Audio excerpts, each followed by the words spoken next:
कहानी है रामपुर गांव की, जहाँ के मर्द महिलाओं को हमेशा नीचा दिखाने की कोशिश में रहते। अरे अभी तक खाना नहीं आया क्या? मुझे एक और शादी करने की जरूरत है। नहीं जी नहीं, ऐसा मत करना, वरना मैं कहाँ जाऊंगी। खाना लेकर मैं अभी आई जी। गांव की पंचायत में भी फैसले हमेशा औरतों के खिलाफ ही रहते। मैं जो फैसला सुनाता हूँ वो भगवान की आज्ञा होती है। इस लड़के ने अपने मन से शादी करके अच्छा नहीं किया। लड़के को घर भेज दो और इसकी शादी इसकी जाति की किसी लड़के से करवा दो, लेकिन ये लड़के इसे तो गांव के बाहर निकाल दो। नहीं नहीं जमींदार साहब, ये क्या बोल रहे हैं? ऐसा नहीं हो सकता। मेरी बेटी मासूम है, इसे अच्छे बुरे की समझ नहीं है। अरे कहाँ जाएगी ये बेचारी? कहाँ जाएगी? इतनी चिंता है तो पूरे परिवार का गांव निकाला कर देते हैं। बेचारे पूरे बसे बसाए परिवार को गांव छोड़ना पड़ता है। चाहे जो हो, अगर बेटियों को कंट्रोल नहीं कर सकते तो गांव में रहने का कोई मतलब नहीं है। यहाँ औरतों को दब कर रहना होगा। कोई भी अपने हिसाब से कुछ नहीं कर सकता, सब ईश्वर की मर्जी से ही होगा। तभी गांव का एक आदमी दौड़ा दौड़ा आता है। सरपंच साहब, जमींदार साहब, वो कालिया है ना, उसकी बेटी पढ़ने के लिए शहर जा रही है। अच्छा, ये कब हो गया? और कालिया की हिम्मत कैसे हो गई ऐसा करने की? लेकर आओ उसे और उसकी बेटी को। बस फिर क्या था, हाजिर हो जाते हैं कालिया और उसकी बेटी सरपंच के सामने।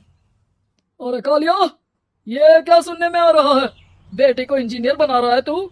और ये बता, गांव में तो स्कूल नहीं है, फिर कहां से इतनी क्लास पास कर गई तेरी बेटी? राधा, जो कि कालिया की बेटी है, उसे लगता है कि सरपंच उसकी तारीफ कर रहे हैं। सरपंच जी, मैंने ऑनलाइन पढ़ाई की है, डिस्टेंस लर्निंग से। सभी में मैंने अच्छे नंबर पाए हैं, जिसे देखते हुए शहर की इंजीनियरिंग कॉलेज में मुझे स्कॉलरशिप मिली है। वाह जी वाह, क्या होती है ये? पहले तो ये बताओ, फिर आगे की बात करते हैं। पूरा गांव राधा की बात सुन रहा था और राधा बोलती जा रही थी। तो ऐसे मैं फ्री में एक अच्छी शिक्षा लेकर गांव में जो कुछ परेशानियां हैं, जैसे बिजली, पानी और इंटरनेट जैसी समस्याओं के लिए काम करूंगी। मैं गांव को शहर से जोड़ने के लिए पुल का निर्माण करवाने का प्रस्ताव रखूंगी। मुझे पूरी उम्मीद है कि जल्द ही हमारा गांव भी तरक्की की राह पर चल पड़ेगा। राधा की बात सुनकर सारे गांव वाले ताली बजाने लगते हैं। सरपंच को समझ नहीं आता कि वो क्या करे। चुप रह नादान लड़की, गांव के खिलाफ जाने के लिए तुझे गांव से बेदखल कर दिया जाएगा, वो भी पूरे परिवार के साथ। और हाँ, अगर ठीक से गांव में रहना चाहती है तो ये पढ़ाई लिखाई छोड़ दे। हम तेरे लिए गांव का कोई होनहार लड़का देखेंगे। तभी गांव का एक आदमी बोल पड़ता है। अरे नहीं नहीं सरपंच जी, राधा बिटिया जो बता रही है, अगर वैसा हो जाए तो हम लोगों को पैसा कमाने के लिए बाहर नहीं जाना पड़ेगा। हाँ जी, और ना ही कोसों दूर पानी के लिए भटकना पड़ेगा।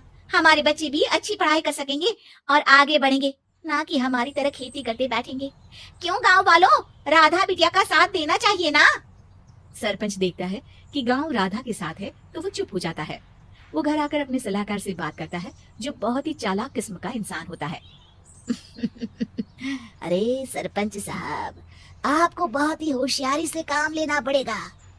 एक बार गांव तरक्की कर गया, यहाँ के बालक पढ़ लिए तो कोई ना पूछेगा आपको। और फिर ये जो बेटा और बेटी है ना आपके, इनको भी आम लोगों की तरह ही जीवन जीना होगा। हाँ, लेकिन करे तो क्या करे? वो ना आप मुझ पर छोड़ दीजिए, बस मैं जैसा बोलूं करते जाइए।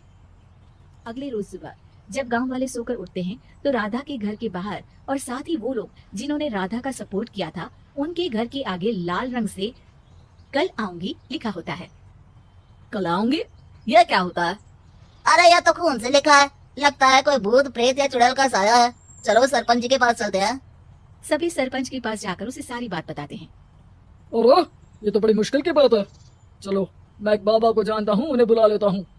सरपंच बाबा को लेकर गांव के घर के बाहर जाता है। ओहो, तो ये वो चुड़ैल है जो उन लोगों को निशाना बनाते हैं जो गांव को बदलने का सपना देखते हैं।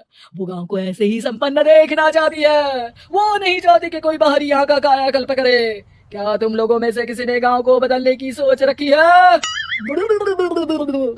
तभी राधा की माँ रोते रोते आती है। मेरी राधा घर से गायब हो गई है, अरे कोई तो बचाओ, मेरी बच्ची कहाँ गई? ले गई वो चुड़ैल, तेरी बच्ची को ले गई। अब वो उसे श्रापित करके छोड़ेगी, उस पर चुड़ैल का साया हो जाएगा। तभी बुरी सी हालत में राधा भी वहां आ जाती है। उसके बाल चुड़ैल की तरह फैले होते हैं और कपड़ों में खून लगा होता है। सभी राधा को देखकर डर जाते हैं। माँ, पता नहीं मुझे कौन उठा कर ले गया था। अरे दूर दूर हो जा चुड़ैल, अब हम लोग इस गांव में नहीं रुकेंगे। अरे कैसी बातें कर रहे हैं आप? कल तो आप मेरे भरोसे गांव का हुलिया बदलने, अपने बच्चों को पढ़ाने और तरक्की उन्नति की बात कर रहे थे, तो आज क्या हो गया आपको? ये फिर तुम लोगों को बहकाएगी। ये चुड़ैल गांव में आ चुकी है, ऐसे ही ये तुम्हारे घर के बच्चों को भी ले जाएगी। गांव वाले राधा को गांव से बाहर निकाल देते हैं। उसके माँ बाप रोते रहते हैं, लेकिन गांव वाले नहीं मानते। मैं भी अपनी बहन के साथ गांव के बाहर रहूंगा, लेकिन वो पढ़ाई नहीं छोड़ेगी। वहीं सरपंच के घर पर सलाहकार कहता है, देखा, सांप भी मर गया और लाठी भी नहीं टूटी। लेकिन अगले ही दिन सरपंच के घर के बाहर भी वही शब्द लिखे होते हैं। और फिर सरपंच की बीवी कहती है, हमारी बेटी को किसी ने अगवा कर लिया है। तभी राधा का भाई वहां आ जाता है। अरे गांव वालों, मैंने सरपंच जी की बेटी को देखा था, वो चुड़ैल उसे उठाकर ले जा रही थी। अरे क्या मजाक कर रहे हो? नहीं नहीं सरपंच जी, आप नहीं जानते, वो चुड़ैल अब आपकी बेटी में आ जाएगी, जैसे राधा के अंदर आ गई थी। तभी सरपंच की बेटी वैसी ही हालत में वहां आती है जैसे राधा आई थी। पापा, पता नहीं कैसे मैं गायब हो गई थी। चुड़ैल, इसके अंदर भी चुड़ैल का साया है, मारो इसे। अरे नहीं नहीं, इसे भी राधा के पास गांव के बाहर ही भेज दो। अरे चुप रहो, मेरी बेटी कहीं नहीं जाएगी और चुड़ैल वुड़ैल कुछ नहीं होता है। अरे कैसे बात कर रहे हो सरपंच जी?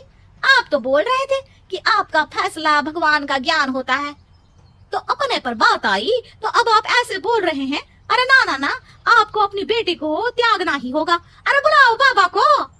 राधा का भाई बाबा को ले आता है, जिसे अब गांव वालों के डर के कारण सच बोलना पड़ता है।